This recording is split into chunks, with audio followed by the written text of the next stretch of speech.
The robbers secretly smeared lard on the rails to hijack a train loaded with gold. When a faint vibration ran through the tracks, they knew the train was approaching and quickly hid in the woods on both sides. Before long, the train crawled uphill, trailing black smoke. Everything was unfolding as planned, but when the engineer noticed something was wrong, it was already too late. The soldiers inside the cars sensed danger, but before they could react, the robbers stormed aboard. They took out the engineer first and seized full control of the train. Then the robbers climbed onto the roof and hurled beehives into the cars. In an instant, screams and chaos swept through the train. Anyone who tried to escape was shot down without mercy.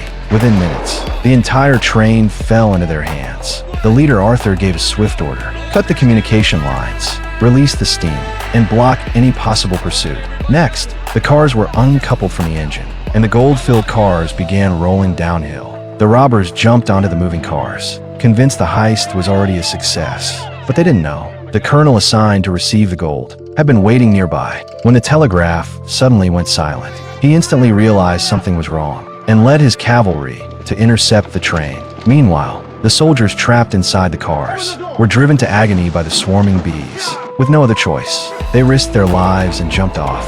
But with the train rolling backward at full speed, each jump was almost certain death. After the last soldier escaped, the robbers lit a torch and threw it into the cars to drive out the bees. Just as they began to relax, Arthur saw the train was still accelerating, pushed forward by its own momentum. He shouted for his men to brake manually, only to discover the brakes had completely failed. Now the train was a wild beast, out of control on the tracks, tearing past trees on both sides.